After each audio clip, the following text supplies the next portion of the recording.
안녕하십니까 독자 여러분. 날씨가 굉장히 무더워진 것 같습니다. 자주자주 올려야 되는데 뭐 제가 유튜버가 본업이 아니다 보니까 자꾸 이렇게 조금씩 이 동영상 올리는 게 늦어지는데, 이번에도 또 양해를 부탁드리면서 오늘의 이 주제와 관련된 이야기를 잠깐 드려보고자 합니다. 오늘은 일잘법하고는 어떻게 보면 조금은 거리가 있을지는 모르겠지만, 직장인들이라면 한 번쯤은 좀 생각해 봐야 될, 특히나 요즘 세대에 살아가는 우리들 같은 경우에는 반드시 좀 생각을 해봐야 될 문제와 관련돼서 잠깐 한번 이야기를 드려보려고 합니다. 이른바 변화 민감성을 높이자. 과거 우리 흔히 하는 이야기들 보면은 과거보다 굉장히 변화의 속도가 빨라졌다라는 그런 이야기들을 많이 하죠. 이러한 변화에 뒤처지지 않고 앞으로도 계속 승승장구할 수 있고, 또한 우리가 은퇴 후에도 직장 생활에서와 같이 불편함을 느끼지 않고 풍요로운 생활을 할 수 있기 위해서 어떠한 준비를 해야 될지에 대한 부분들을 생각을 해보자라는 이야기입니다. 자, 그래서 우선 먼저 이야기를 하기 전에 변화란 부분, 그러니까 왜 변화에 대한 부분들에 대한 잘 하지 않느냐라는 부분들, 변화에 잘 적응하지 못하냐라는 부분들에 대해서 좀 이해를 할 필요가 있을 것 같습니다. 자, 여러분 혹시 독자 여러분 지금 보시고 계시는 중에 오른손잡이신 분들은 왼손으로 글을 한번 써보시고요. 보통 왼손잡이인 경우는 양손잡이인 경우가 많아서 좀 잘 쓰긴 합니다만, 왼손잡이신 분들은 오른손으로 여러분들 뭐 A4지 빈 종이에다가 한번 글씨를 한번 써보시기 바랍니다. 자, 어떻습니까? 글 잘 써지시나요? 제가 간혹가다 교육국에서 이러한 연습들을 한번 써보십시오라고 하면은 뭐 저기 어린 초등학생보다도 글을 더 못 쓴다는 등 이렇게 굉장히 불편하다, 짜증나다, 화가 난다, 뭐 이런 이야기들을 많이 합니다. 자, 지금 한 것들이 무슨 이야기일까요? 변화란 것들이 방금 이제 여러분들 하신 것과 같은 똑같은 속성을 가지고 있다고 합니다. 이러자면 무언가 좀 새로운 것들, 왼손으로 글을 쓴다는 것들은 새로운 것들을 시도하는 것이잖아요. 근데 이러한 것들을 한번 해보십시오라고 하면은 굉장히 좀 불편하고, 또 쓰는 데 있어서 이게 뭐 과거에 이제 내가 익숙하게 써오던 방법이 아니까 막 시간도 많이 걸리고 짜증은 나고 그만두고 이거 내가 왜 하고 있냐, 이런 생각들이 든단 말이죠. 이게 변화에 대한 저항이라고 합니다. 이러한 저항들 때문에 사람들이 무언가 좀 새로운 변화들을 잘 받아들이는 데 있어서 잘 받아들이지 않고 거부를 하고 또 변화하는 데 시간들이 오래 걸린다는 이야기죠. 한 가지 예를 한번 들어보시면, 여러분들이 이 장소가 어딘지 한번 맞춰보시기 바랍니다. 19세기에 이 장소는 죽음의 집이라고 불렸다고 합니다. 이곳에만 가면은 병균이 감염이 되고 또 일반 가정집보다도 사망률이 한 3배 내지 4배 정도 더 높은 곳이었고, 또 거기에 뭐 사람들의 소변, 토사물 뭐 이런 여러 가지 체액들로 가득 차서 냄새가 너무 지독해서 손수건으로 코를 막고 다녀야 하는 곳이 있다고 합니다. 자, 여러분들 생각해 보십시오. 이곳이 어딜까요? 예, 놀랍게도 이곳은 19세기의 병원이었다고 합니다. 예, 이 당시만 해도 이 의사들의 경우요, 뭐 수술을 할 때도 보면은, 지금이야 뭐 많은 의사들이 수술을 할 때 뭐 우리 의학 드라마들 이런 것들 보시면 손 씻고 이렇게 뭐 장갑을 끼고 이렇게 들어가는 모습들을 보시지만, 그 당시만 해도 의사들이 수술을 할 때 손을 씻지 않는 것들이, 그러니까 위생관념, 이제 세균이라는 개념들이 없어서 그냥 뭐 수술을 하고 뭐 그렇게 했다고 합니다. 그런 상황에서 어떤 한 의사가 이거 세균 감염해서 위험하다, 그래서 의사들이 수술하기 전에 손을 씻어야 된다라고 해서 어느 한 의사가 주장을 했다라고 합니다. 근데 대부분의 의사들은 왜 내가 손을 씻어야 되냐, 내가 더럽단 말이냐라고 해서 반발을 하고, 심지어 그 손을 씻어야 되는 의사를 이단이라고 취급해서 손 씻기를 거부했다라고 합니다. 현재까지 현재와 같이 이렇게 의사들이 수술 전에 들어가서 손을 씻는 그런 관습이 정착되기까지 약 150년이나 걸렸다라고 합니다. 방금 이야기 드린 게 마찬가지, 무언가 좀 새로운 것들을 하자라고 했을 때 왜 내가 그런 것들을 해야 되냐에 대한 거부감, 또 현실에 대한 회피, 고정관념, 이런 것들 때문에 잘 변하지 않는다는 거죠. 일상적으로 우리가 변화를 뭐 이런 것들을 좀 한번 해봅시다라고 하면은, 뭐 여러분 회사에서도 마찬가지, 이런 새로운 업무들을 한번 해봅시다라고 하면 보통 동료들이 어떤 반응들을 보입니까? 이게 너무 바빠서 그거 다 하는 얘기야? 아니 굳이 뭐 그렇게 해야 됩니까? 그거 알아서 하시면 되지 왜 귀찮게 만들지? 대체 뭘 하자는 거야? 이런 이야기 반응들을 보이시죠?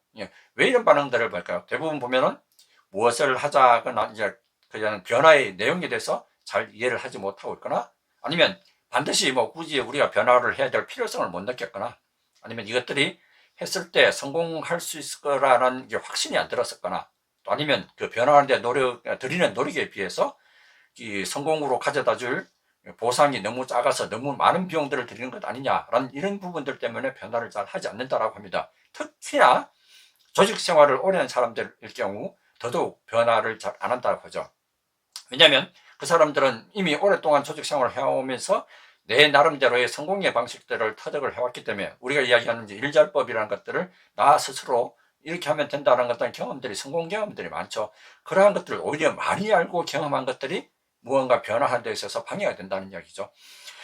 현재 내 생활에 있어서 익숙한 것들 이러한 것들에 젖어서 기존의 습관에 따라서 관성이나 관습 이런 것들에 따라서 변화하지 않으려고 하는 것들이 우리가 일반적으로 변화에 대해서 가지고 있는 저항의 힘이라고 합니다.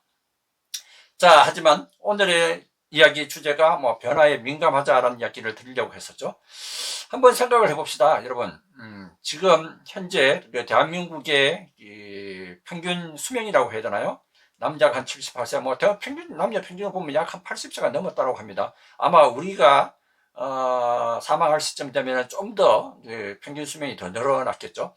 그렇다면 지금 현재 여러분들의 정년이 60세라고 했을 경우 앞으로 현재 여러분 나이에서 뭐 여러분이 현재 40살이라면은 정년까지 약 20년 동안 직장 생활을 더 해야 되고 또한 직장 생활 60에 그만두고 나서 여러분들이 사망하시기 전 80, 적어도 한 10년 동안은 뭐 아무것도 안 하고 지내신다고 빼면 나머지 퇴직을 하고 나서도 10년 동안 무엇인가를 해야 되는데 그 많은 기는 시간 동안 약 뭐 앞으로 남은 직장 생활 20년 그리고 또 퇴직하고 또 10년 약 한 30년 동안 그동안에 굉장히 많은 변화들이 또 다가올 거고 또한 퇴직을 하고 나면은 뭔가 직장 생활에서 하던 것들을 그대로 할 수 없는 경우들이 많죠. 그러한 것들을 대비한 뭔가 좀 있지 않으면은 퇴직하고 나서라도 현재와 똑같은 생활을 할 수 있으리란 보장이 없지 않습니까? 그러려면 뭔가 앞으로 다가올 변화에 대해서 준비를 하고 노력을 하는 부분들이 좀 필요하다라는 이야기입니다.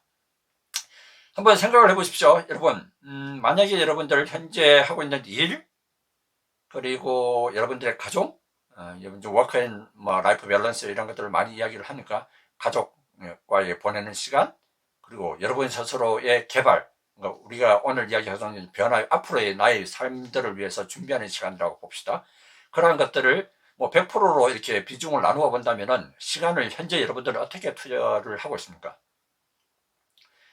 제가 많은 분들께 이렇게 이야기를 해보면은 대부분 직장생활 업무의 한 80 그리고 나머지 가정에 20 아니면 15 그리고 거의 스스로의 개발에 대해서는 거의 뭐 0에서 5 거의 쓰지 못하고 있다라고 얘기를 합니다.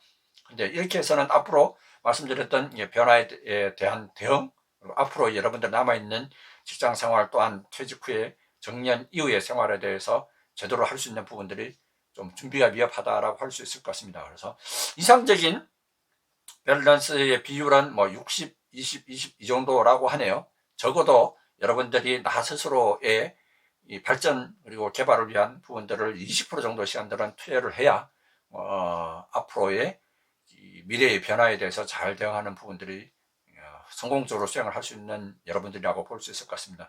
그러기 위해서 이 전체적인 균형들 시간 배분에 대한 부분들을 잘 맞추실 필요가 있고 현재 여러분들이 만약에 이 비율에 대해서 스스로의 개발하는 시간들에 대해서 투자하는 시간들이 좀 미흡하다면은 좀 더 많은 시간들을 노력해서 변화하는 데 있어서 노력을 기울일 필요가 있다라는 말씀을 오늘 좀 꼭 드리고 싶습니다.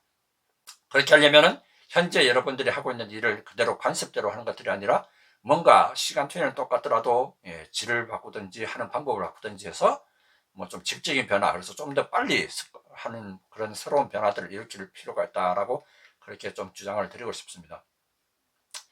한 가지만 더 한번 여러분들한테 질문을 한번 던져볼까요?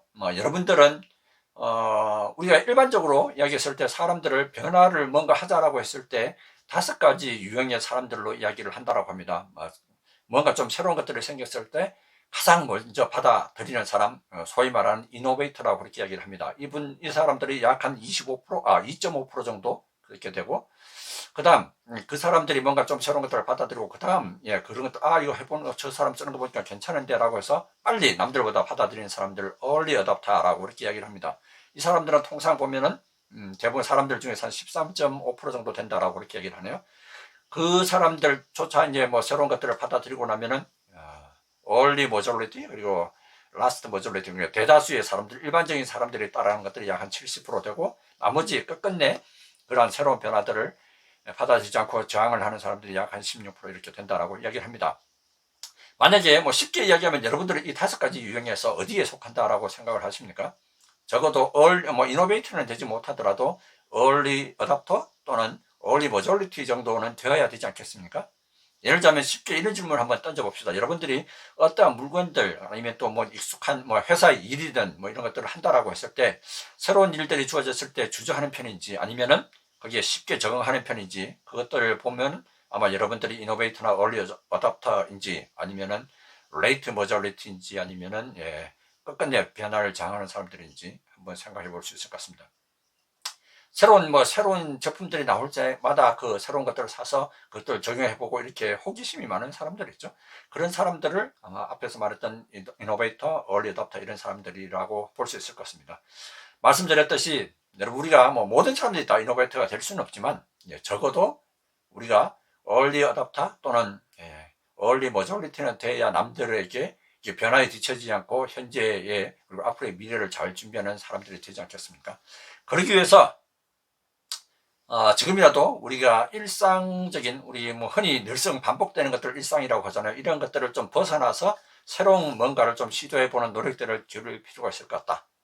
예를 들자면 뭐 매일매일 똑같은 길로 출근을 한다기보다는 어느 날은 좀 다른 길로 가본다든지 뭐 우리가 버스를 타고 간다면 어느 날을 전철을 타고 가본다든지 이렇게 좀 방법들을 바꿔보는 것도 새로운 세계들을 볼 수 있는 그래서 나의 새로운 경험들을 늘릴 수 있는 기회인 것 같고요.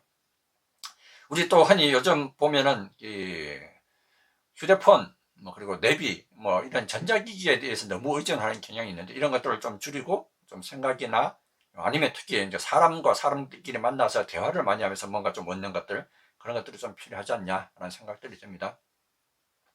또한 새로운 취미 내가 회사 생활이 아니더라도 어떤 동호회나 또 새로운 모임들을 가입해서 뭔가 좀 이전에 해보지 않았던 것들을 경험해보거나 관심을 두는 부분들이 좀 필요한 것 같습니다. 아니면은 나의 전공 분야와 관련 없는 전혀 다른 분야에 참여를 해서 그러한 것들을 접해보고 또 경험해보는 것들이 새로운 변화들을 쉽게 좀 받아들일 수 있는 하나의 방법일 수 있을 것 같고요. 그것마저 힘들다면은 아마 많은 회사들에서 좀 새로운 혁신 활동이라고 해야 되나요? 타스크 활동들을 많이 할 것 같습니다. 그러한 활동들에 대한 참여의 기회가 주어졌을 때 주저하지 않고 내가 참여를 해서 좀 새로운 업무에 대한 경험들을 쌓아보는 것들이 변화에 대한 민감성을 높여서 나의 새로운 앞으로의 미래를 잘 준비할 수 있는 우리가 되지 않을까 싶습니다. 늘상 머물러 있지 말고 여러분들의 뇌에 새로운 자극들을 주시면은 어떨까요? 오늘 말씀드린 부분들이 다가오는 변화 그리고 앞으로의 미래에 대한 부분들을 여러분 스스로의 변화의 민감성을 높여서 좀 잘 적응하고 또 새로운 변화가 주어졌을 때 남들보다도 더 빨리 적응해서 좀 앞서서 변화를 이끌어가는 사람들이 되기를 말씀을 드린 부분들입니다.